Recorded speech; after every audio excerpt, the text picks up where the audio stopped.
का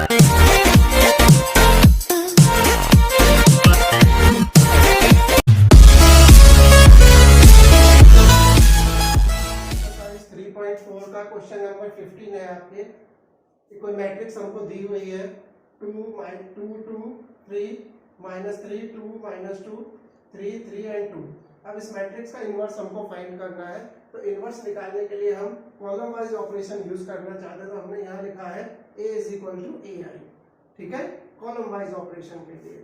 तो A matrix हमने ये पूरी लिख दी, यही मैट्रिक्स है, यहाँ पर नहीं लिख रहे हैं। आइडेंटिटी मैट्रिक्स हमने सेम ऑर्डर के साथ में लिख दी है। अब हम इसे सॉल्व करते जाएंगे, इसे चेंज नहीं करेंगे, ये तो हमारी गिवन मैट्रिक्स है ही है। और जिस तरह जो भी ऑपरेशन लेफ्ट साइड में होगा वही हम राइट साइड के आइडेंटिटी मैट्रिक्स में करना शुरू कर देंगे, ठीक है। फाइनली करते करते हमारे पास ऑप्शन ये हमें ध्यान रखना है, हमें लेफ्ट साइड में जो मैट्रिक्स है इसको तो आइडेंटिटी मैट्रिक्स बनाना है। और जब ये आइडेंटिटी मैट्रिक्स बनके कंप्लीट पूरी हो जाएगी तो राइट साइड में जो A के मल्टीप्लाई में मैट्रिक्स होगी वो हमारी मैट्रिक्स का इनवर्स मैट्रिक्स होगी। तो आइए देखिए कैसे किया हमने। ये मैट्रिक्स हमने लिख ली यहाँ पर, ये मैट्रिक्स हमने ऑपरेशन परफॉर्म किया है, C2 मैट्रिक्स में चेंज हुआ है, C2 = C2 + C3, यानी कॉलम 2 में कॉलम 3 ऐड हो गया। कॉलम 2 और ये कॉलम 3 ये दोनों जब ऐड होंगे तो हमारा जो नया कॉलम होगा 2 वो क्या होगा, कॉलम 3 चेंज नहीं होगा, कॉलम 2 में कॉलम 3 प्लस हो गया। -3 + 3 करने पे 0, 2 + 3 करने पे 5, -2 + 2 करने पे 0, कॉलम 3 एज इट इज। अब यही काम यहाँ होगा, पहला कॉलम एज इट इज आ गया, दूसरे कॉलम में तीसरा कॉलम जोड़िए, 0 + 0 0, 1 + 0 1, 0 + 1 1, और तीसरा कॉलम एज इट इज, ठीक है। यहाँ तक कोई परेशानी नहीं है, आप पॉज करके समझ लीजिए इस चीज को, फिर आगे बढ़ते चले जाइए। इसके बाद अगला स्टेप हम यूज कर रहे हैं C3 कॉलम में, कॉलम 3 में से कॉलम 1 माइनस करा के। कॉलम 3 जो नया बनेगा वो क्या होगा, पहले वाले कॉलम 3 में से पहला कॉलम माइनस होने पे आएगा। तो पहले कॉलम में कोई चेंज नहीं, दूसरे कॉलम में कोई चेंज नहीं, तीसरा कॉलम चेंज हो गया, कैसे, C3 - C1। तो C3 ये वाला है, इसमें से ये घटेगा, 3 - 2 1, 3 - 2 1, और 2 - 3 -1। यही वर्क यहाँ होगा, पहला कॉलम एज इट इज, दूसरा एज इट इज, तीसरे में से पहला वाला माइनस हुआ तो 0 - 1 -1, 0 - 0 0, और 1 - 0 1, ठीक है। यहां तक हो गया। आगे बढ़ते हैं, फिर एक स्टेप यूज किया, C1 कॉलम में चेंज हो रहा है, C1 - C3, यानी पहले कॉलम में से तीसरा कॉलम माइनस कराएंगे तो हम नया पहला कॉलम बना देंगे, फर्स्ट कॉलम।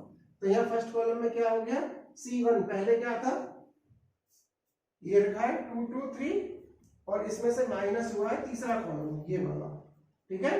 तो 2 - 1 1, 2 - 1 1 3, और ये माइनस जब करेंगे तो प्लस हो जाएगा, 3 + 1 4। तो ये हो गया पहला कॉलम नया। इसी तरह राइट साइड में चेंज हो गया, दूसरा कॉलम तीसरा कॉलम एज इट इज आ गए जो पहले थे यहाँ, ठीक। इसके बाद अगला स्टेप, तीसरे कॉलम में फिर से चेंज करा रहे हैं।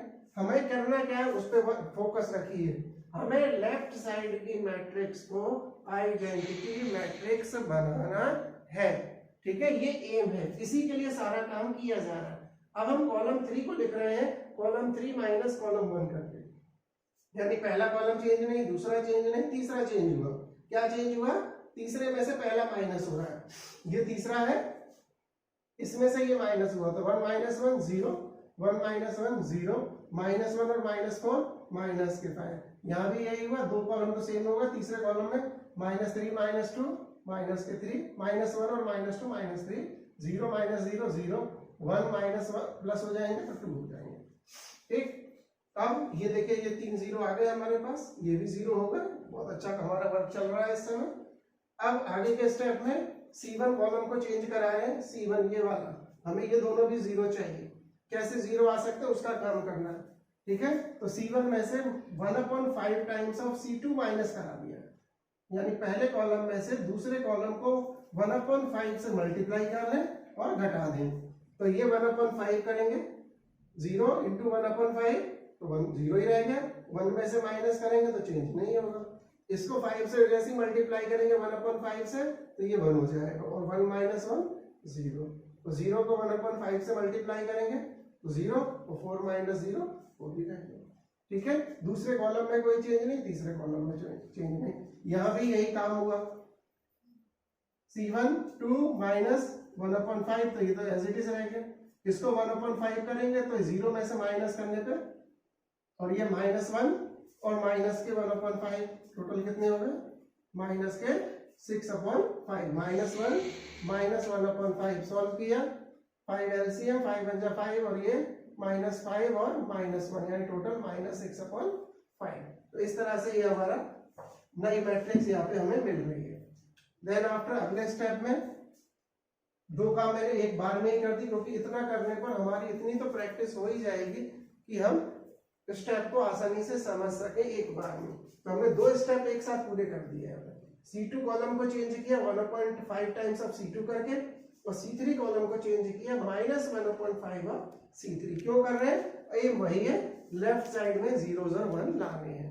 ठीक है, तो यहाँ पे C2 को 1/5 किया, C2 कॉलम कितना है ये लिखा है, 1/5 करते ये 1 हो जाएगा, ये 1 हो गया। बाकी चेंज हुआ है? कोई चेंज नहीं, क्योंकि 0s है। C3 में भी ऐसे ही -1/5 किया, ये 0 ये 0, ये 1/5 माइनस होते ही 1 के बराबर हो गया। ठीक है, तो ये 1 हो गया। अब लास्ट स्टेप में ये 4 है, इसे भी हमें क्या करना है? 0 करना है। कैसे 0 हो जाएगा? अगर हम तीसरे कॉलम को 4 से मल्टीप्लाई करके इसमें से घटा दें तो ये हमारा 0 आ जाएगा। ये जीरोस है तो इनमें कोई अंतर नहीं आएगा। तो यानी C1 is equal to C1 minus 4 times of C3। तो C3 जैसे 4 टाइम करके माइनस कराएंगे तो ये नई मैट्रिक्स आपके सामने बनके तैयार हो गई। इधर ये लेफ्ट राइट में तैयार हो गई। अब यहाँ देखें तो ये आइडेंटिटी मैट्रिक्स हमें जो मिली है वो किससे मिली है? ए मैट्रिक्स का मल्टीप्लाई दूसरी किसी मैट्रिक्स के साथ करने पर आ रहा है। तो यानी ये जो मैट्रिक्स है ये ए मैट्रिक्स का इनवर्स होगी। तो यानी इनवर्स मैट्रिक्स क्या हुई?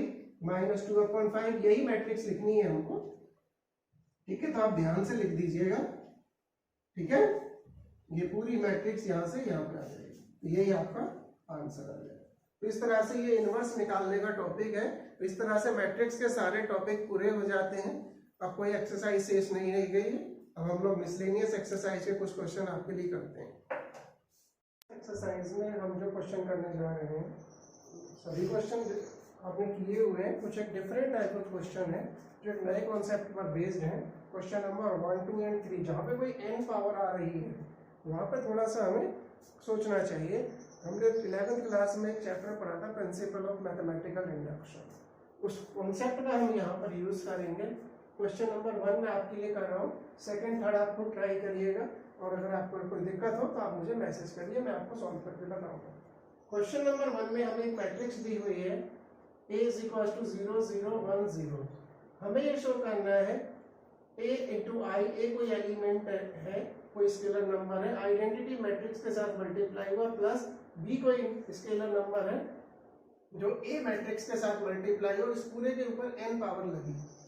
तो इसका जो आंसर आता है A power n into identity matrix plus n A power n minus 1 B into A matrix.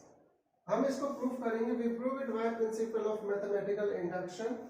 तो हम इंडक्शन में क्या करते हैं? 3 स्टेप में हमारा वर्क होता है। पहले तो हम दिए गए एक्सप्रेशन को हम एक पॉलिनोमियल के फॉर्म में लेट कर लेते हैं। Let Pn is equal to this one and we put n is equal to 1 and prove it is true for n is equal to 1। n बराबर a1 के लिए हम इसे प्रूव करके देखते हैं। तो n की वैल्यू जब हम 1 लिखते हैं तो लेफ्ट और राइट साइड दोनों बराबर हो जाती है, यानी ये जो स्टेटमेंट है ये 1 के लिए ट्रू है। अब हम ये मान लेते हैं कि ये स्टेटमेंट n बराबर के कोई नेचुरल नंबर है उसके लिए भी ट्रू है। तो हमने इसको यहाँ पर ट्रू मान लिया और इसे वन इक्वेशन का नाम दे दिया। ठीक है, अब हम इसको प्रूफ करेंगे थर्ड स्टेप में n is equal to k plus 1 के लिए। k प्लस 1 भी कोई नेचुरल नंबर है, बिलोंग्स टू n। अब p k प्लस 1 की वैल्यू क्या होगी? यहाँ n की जगह k प्लस 1 लिख दिया, राइट साइड में ये हो गया। अब हमें ये पार्ट जो लेफ्ट पार्ट है इसे सिंप्लीफाई करके देखना है और राइट पार्ट के बराबर हम इसको प्रूफ करेंगे। ठीक है, तो लेफ्ट पार्ट में ये वैल्यू है, इसको हमने k प्लस 1 पावर है तो k और 1 पावर के फॉर्म में अलग अलग मल्टीप्लाई करके यहाँ लिख दिया। अब हम ये जो पार्ट है ai प्लस b है इसको सॉल्व कर लेते हैं a और i की वैल्यू रख करके। तो a और i की वैल्यू रखने पर ai और b a, ये वैल्यू यहाँ पुट हो गई, सॉल्व किया तो ये फाइनल मैट्रिक्स आ गई इसके बराबर की ai plus b is equal to this one. ठीक है, इसका सॉल्यूशन ये बन रहा है, इसमें हमने ये वैल्यू पुट कर दी, A I plus B A power के, A I plus B A is equal to, हम इसे सॉल्व कर रहे हैं यूजिंग फर्स्ट एक्सप्रेशन। पहली एक्सप्रेशन में हमने A I plus B A power के इसकी वैल्यू इसके बराबर मान ली है, तब इस वैल्यू को यहाँ पे पुट कर देंगे, और ये ए आई प्लस बी ए, ये जो मैट्रिक्स आई है ये ऐसे लिख देंगे। अब इसकी वैल्यू क्या होगी, इसकी वैल्यू जब हम सॉल्व करेंगे, ए के आई मैट्रिक्स ये सब हमने लिख दिया, सॉल्व कर दिया। सॉल्व करने के बाद जो मैट्रिक्स आएगी ये भी एक मैट्रिक्स होगी, ये भी एक मैट्रिक्स होगी, दोनों को प्लस करेंगे वो भी एक नई मैट्रिक्स होगी। ठीक है, वो मैं आपके लिए यहाँ पे लिख देता हूं जिससे आपको प्रॉब्लम ना हो।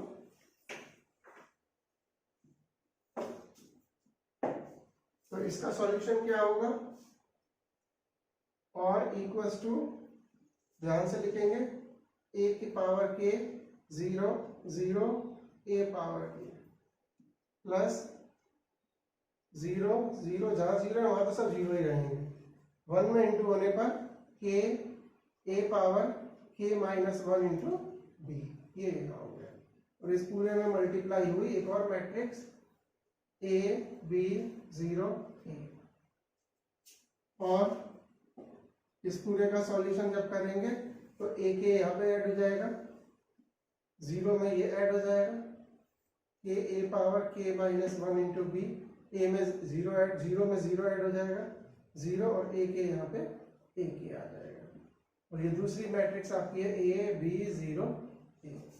अब आप इसे मल्टीप्लाई कर लीजिए, मल्टीप्लाई करने पे क्या आएगा, ये रो वाइज और ये कॉलम वाइज, ए इंटू ए पावर के इंटू ए पावर के प्लस 1, ये नंबर इसमें इंटू हुआ तो 0 हो गया, खत्म हो। इसे आगे बढ़ाए, ये इसमें मल्टीप्लाई होगा ए पावर के इंटू बी, ये भी मल्टीप्लाई इसमें होगा, तो के प्लस करेंगे, के ए इंटू ए पावर के माइनस 1 है, तो ये 1 पावर इसमें कैंसिल कर देगी इसको, तो ए पावर के into B, very good. Now 0 से इंटू करेंगे ए में 0, एक ए का 0 में करेंगे तो ये पार्ट तो 0 ही आ गया। देन आगे बढ़ेंगे, 0 का बी में इंटू करेंगे तो 0, और ए पावर के इंटू ए करेंगे तो ए पावर के प्लस 1। ठीक, अब इसको सॉल्व करें, इज इक्वल्स टू, अब वैसे देखें तो ये राइट साइड की जो मैट्रिक्स है उसके बराबर है। कैसे लिख सकते हैं इसको हम, क्यों ना हम राइट वाले पार्ट को भी सॉल्व कर लें, इसको नंबर 2 मान लेते हैं ना। इसको राइट पार्ट को सॉल्व करेंगे, ए पावर के plus 1 into identity matrix plus के प्लस 1 ए पावर के बी इंटू ए मैट्रिक्स। ठीक है, ये हम इसे सॉल्व करके देखते हैं, ये क्या आता है, is equal to A power के प्लस 1, आइडेंटिटी मैट्रिक्स में मल्टीप्लाई कराएंगे तो मैं डायरेक्ट लिख देता हूं इसको, आइडेंटिटी मैट्रिक्स में जहां 1 है वहां ए पावर के प्लस 1 आ जाएगा, ए पावर के प्लस 1 0 0 ए पावर के प्लस 1 इंटू प्लस ए मैट्रिक्स का हम यहाँ मल्टीप्लाई कराएंगे तो जहां पे 0 है वहां तो कुछ नहीं आएगा, केवल 1 की जगह पे ही आ जाएगा, के प्लस 1 ए पावर के इंटू बी, ए मैट्रिक्स में मल्टीप्लाई करके ये लिख दिया, 0 0 0, ये 3 एलिमेंट 0 है, चौथा एलिमेंट ये है। अब इन दोनों को प्लस करके देखते हैं क्या आंसर आता है। ठीक है, इज इक्वल टू, ध्यान से करिएगा बेटा, थोड़ा कंफ्यूजिंग हो जाएगा, जगह कम है यहाँ पे मेरे पास, मैं ये पार्ट हटा देता हूँ, नोट कर ही रहे होंगे आप। तो ये हो गया,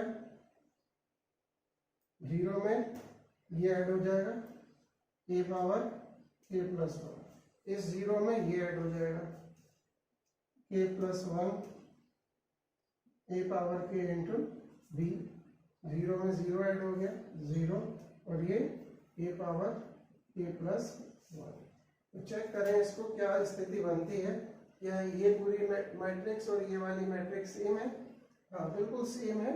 अब देख सकते हैं, इसको चाहे तो ब्रैकेट खोल के भी लिखेंगे तो यही आ जाएगा, ए पावर के प्लस 1, तो ये के ए पावर के बी प्लस ए पावर के बी, ठीक है।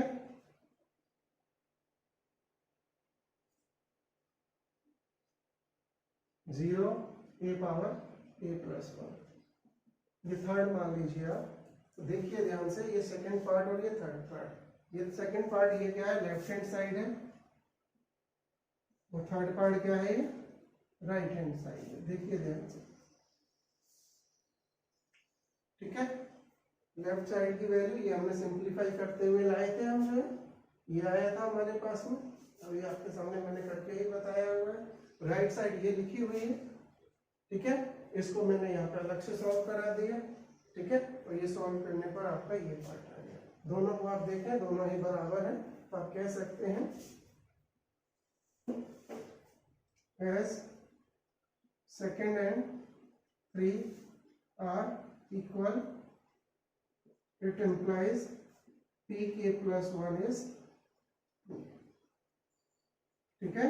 by principle of mathematical induction, it means pn क्या है, pn ai power plus ba power n is equals to ani plus na power n minus 1 ba is also,